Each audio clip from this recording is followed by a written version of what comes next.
Tell us, Christian, who are you? Ah, well, who am I?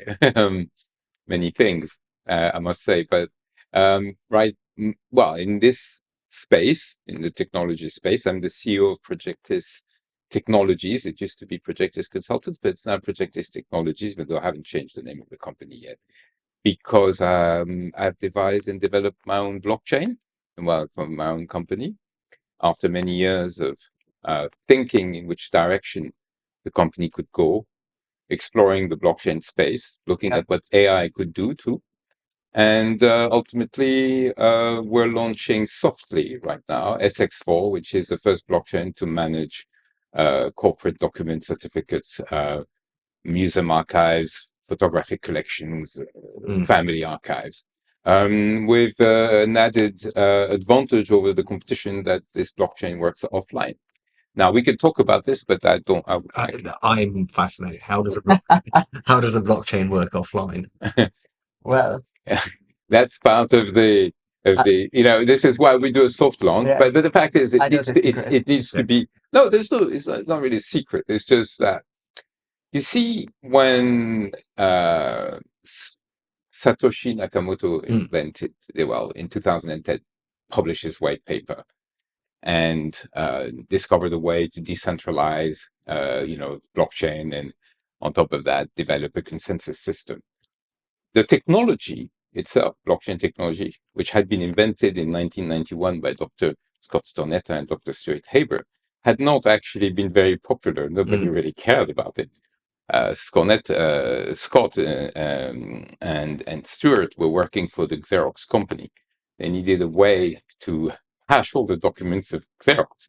And in fact, they've been running the longest chain in history in the New York Times. Every Thursday, if you look at the bottom left of one of the pages, 4 or 5, you will see a hash. This hash has been running since the 90s. But for years, nobody cared because it had nothing to do with money. When it had dealt with money, suddenly the whole thing All of a exploded. sudden. But then what people don't realize, and this is what I actually, I don't explain it in the book Blockchain Impact we're going to talk about, Yeah. but the fact is blockchain shifted from its original uh, nature, which was the management of archives, to the money world. And what was actually a block in a chain, and a block in a chain became more a decentralized ledger with a consensus system, which was a sort of extension of the blockchain. So Satoshi Nakamoto relied on the blockchain system. In fact, if you look in the code, in the notes, you see for the first time, the sort of block and chain. There's not even the word blockchain. I don't even know when, and how the first time the word blockchain was used. But this is how it shifted. So what I did is go back to the original principle of a block and a chain. And then from that moment on, you don't need to necessarily to be decentralized, although it is decentralized. It appears on the internet and you can watch it. But particularly, I removed the consensus system. The consensus is actually made by the people who see online what the blockchain shows. And because you're actually issuing certificates, let's say, well, your certificate, you can see it's online. It's a way of removing the consensus. The consensus is that you, your partners, your colleagues can actually see what's online. So some people will say, oh, but this is not a blockchain. No, this is actually a blockchain. And by removing the consensus system, which by the way is not secure entirely, because when you want documents to be uploaded on the internet and validated by the nodes, which you do not know who are the nodes, What their interest who is actually validating your transaction, and particularly the document, and someone might have access to the document. By removing the consensus, or rather shifting it from the machine, the computers, to the humans, it allows me to work offline. That is, we can switch SX4 off from the internet. You can be in a vault below a bank in the archive department with no Wi-Fi connection. And what SX4 does is takes a bulk of 1,000 documents, hashes all the documents, bind them on a chain, and that creates a blockchain, sensus stricto.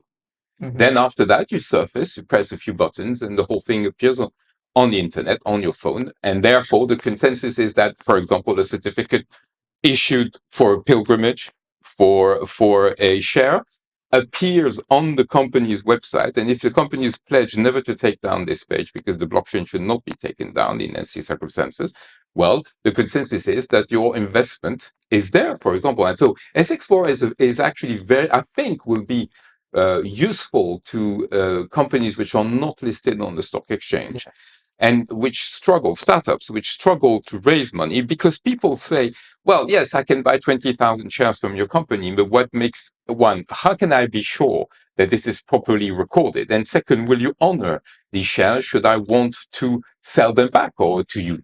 But surely that is the whole point of Web3, right? So the whole ICO fiasco where, okay, well, we don't have to go on the stock exchange. We can have our own store of value, and by issuing the tokens. Yes, there are many ways to do that. You're right. Yeah. Yes. There's, in fact, you can actually list them with some different organization, your shares, that to bypass this. But I offer a system which is so simple that your own company runs its own blockchain. Within seconds, it can be set up in the morning.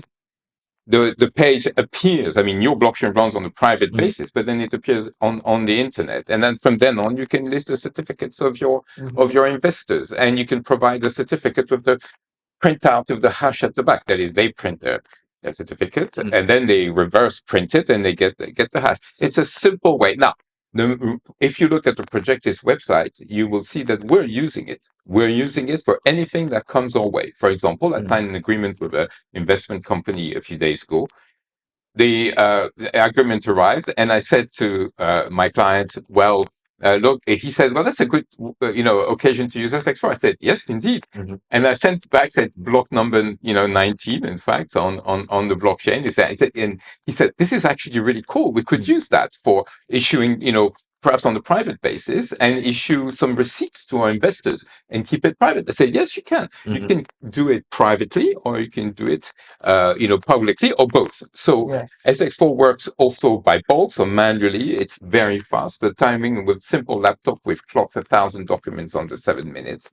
We don't know what it's going to do with a mainframe. We have not used it yet. But the idea is it's not designed for mainframes. It's designed if you're in the jungle, in the desert, in the vault of a bank, in the museum archive where there is no Wi-Fi.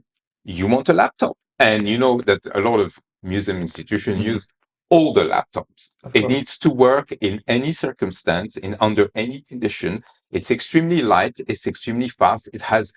I'm looking forward to know the carbon footprint of this blockchain, because blockchain has been criticized for creating a lot of massive. This is works of the old command system. Couldn't be lighter, couldn't be simpler. So what I find very interesting about the whole blockchain is carbon hungry. Is I think the entirety of Web3, including Bitcoin, ETH, and all the other spin-offs, is less than, and I might be getting this wrong, but it's less than a month worth of the financial sector. Oh yeah. Yes. Yes. It's At the planet scale, but it's still yeah. hungry for it actually produces. It has an energy bill which is consequent, and because the world is evolving towards 2030 and 2050 goals, which are to reduce the carbon footprint.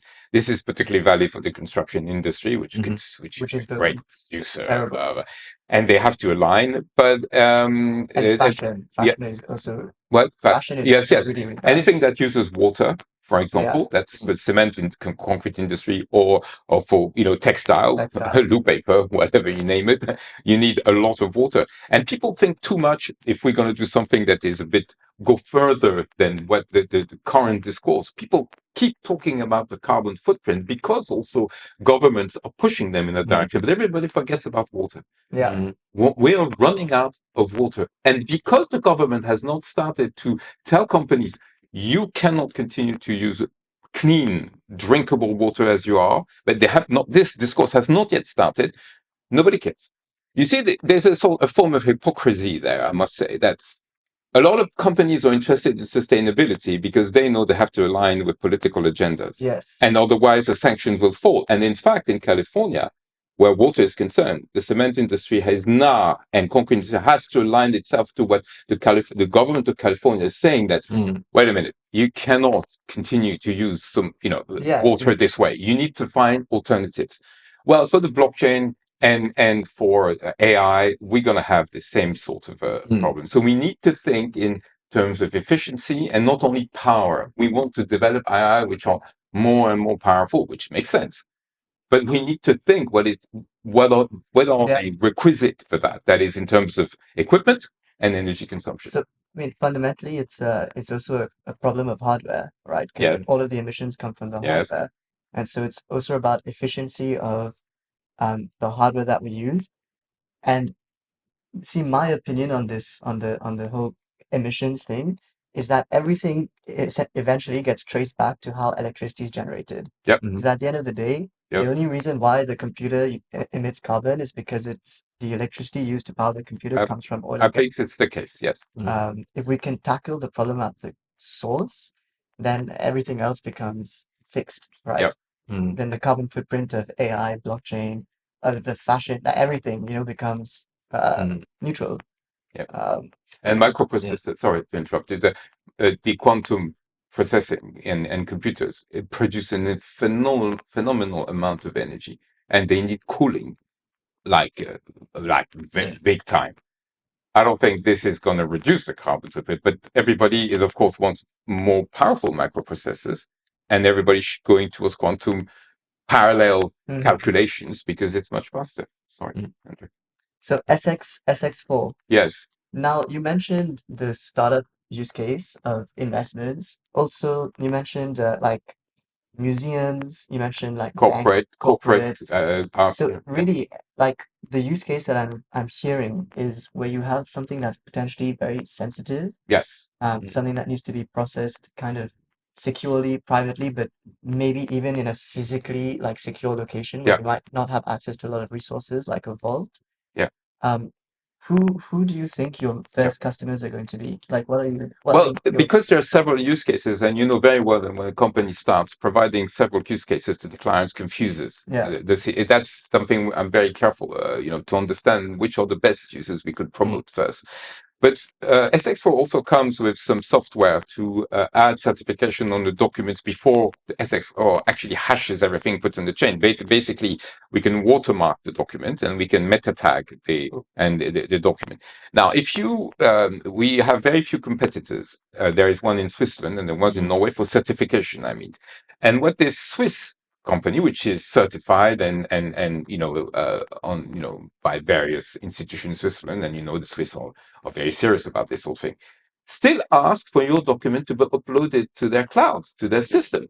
You do not want to do this. I'm sorry. If you have sensitive information, it's not that their system is not trustworthy. It's that between the moment it leaves and the moment it gets there, even if it's a nanosecond, God knows who is watching and God knows who is there. That's why functioning offline, you want that 100% certitude, 100%, not 99.9. When you have confidential documents like chemical formulae, like also for perfumes, for example, or top secret document or recipes, or simply IDs, you want to make sure that it's 100% secure. So yes, SX4 the one use case that I can think of is actually it's military, right? Because if you are looking to provide provenance of decision making, yes, in a very secure environment with no connection, that's a very easy way to yeah. Yeah, absolutely. And also spying agencies might want to use that for an agent needs to bind a whole set of documents in the middle of nowhere where there is no internet connection. Yeah. And Ministry of Justice, I made a demonstration there. I was allowed to do that work beautifully, and we did that offline. And the policeman with me saw everything on his phone within seconds. And also it's a very sensitive, but not only. You see, as I said, we use it on a daily basis to make sure that you sent me a contract. This contract is hash put on the blockchain. It has a date stamp. It even has the storing location, because SX4 has another advantage over the competition, that the block indicates, if you wish it, the path to location, which is another information. So basically, when an agreement, the contract comes, it is hashed, it is put online. Then the consensus is that version of the contract is that one. Yeah. And you cannot say later it wasn't that contract we signed. It's either us or the client in the same way. So it's a way of making sure that everything is in order, everything is visible. And as I said, the consensus is going to be a bit mind-bending for the blockchain community to think. But as a matter of fact, there's also an Israeli cybersecurity company which is also trying to do an offline blockchain. So I don't know how far they are, but for me it was a process of getting there for simply functioning and also SX4 is equipped with a checking system. That is, if someone alters the HTML page or even the file systems, whatever, I've equipped it for it works. It make one space, change 1 0 on the contract. No, that's not going to work. Yeah. You're not going to get the same result as a hash, and the chain is going to be broken, and you can't take it down. In my opinion, it's just impossible. Even though I would offer a price, I think ultimately it would be nice to offer a price for whoever can break it. But because when you get to the basics, when you can the basic and you're doing things and you fragmentation, it becomes extremely difficult. Yes. Basically, if you have a receipt and you put it on the table and I take a lighter and I burn it, how are you going to find the information? You can't. Impossible. It's impossible. The notion of impossible is possible. But there's always someone very smart somewhere who has, is very creative, and that's also interesting. That's interesting. But I've thought a long time, how can you take it down? How can you, and if you follow the original instructions, I would say that it's quite difficult. But Indeed. yeah, but originally it's not meant for military operation. It's meant for archive management. For example, a museum collection of photographs. If you want to bind everything, lots of collection has been plundered, and if you bind everything on the chain, that's all a crime scene. So you've mentioned museums twice already. Tell me more about your affiliation to museums. Oh well, there you're hinting at my past career of Egyptologist. Is that right? Is that what? I've been told surface level. Yes, I have a parallel life. Yes, it's like some people do also some things in there. Well, I've been an Egyptologist and archaeologist for a long time, so I know museum extremely well, museum collection very well, archives extremely well, and on top of that, I have my own family archive, which is the extension of a national archive because it's so. I'm actually qualified to talk about that sort of thing. Yes, and organizing archives and managing them, it's a very complex thing. I mean, a professional archivist would, in any case, tell you, you know what, we've learned how to do this over several years. We have certification. It's not something you just improvise. Yeah. No, I've had 48 years in the Egyptology world and archaeology world in museums. And also that leads to that. It's not a coincidence that the SX4 deals with archives. No, so one thing that's very interesting to me is that the world we're heading into right now is, I think some people refer to it as the post-truth world, right? Because the post-truth world, post-truth. What an interesting topic. Because through generative AI and as it gets better and better, we are now finding things easier and easier to fake, right? So there seems to be a massive growing need for being able to provide provenance of anything. And there's also an amnesia. There's a pre-internet amnesia, which is, for a historian like me, is so visible in some cases, it's utterly shocking. One. And then there's another phenomenon, is that people think they have all the answers on the net, and they don't go back to archives, they don't go back to sources. In fact, they don't even read. And that could lead us to talk about blockchain impact, because we have a case which is... So Christian and I met in 2021 at the COGEX conference. Good memory. Yes, it's exactly that. You like COGEX, don't you? I do like COGEX. We also met at COGEX in 2023, last year. And at the time, Christian was writing Blockchain Impact. Well, not on my own. There, 17 CEOs contributed to the. Absolutely. And tell us the story of Blockchain Impact. Well, the fact is, it was I can't remember 21. Yeah, it was after it was just after and in between. Yeah, it's a lockdown, but this was started during lockdown because I was sort of tired to hear people say, "What's the use of blockchain? Blockchain doesn't work. Blockchain is," and also a lot of people confuse blockchain with Bitcoin, and they still do. When you tell them about blockchain, they say, "Oh, Bitcoin." No, it's those scammers on the internet. Exactly. Yeah. Scammers and a collapse of the cryptocurrencies, etc. Even though the Bitcoin is doing very well, thank you very much. As I told the FT for a long time, I love the Financial Times, and I was their guest. Not yesterday, before, but I've always told them you got it wrong with the crypto world. Okay, it's my opinion. We'll see what the future will be.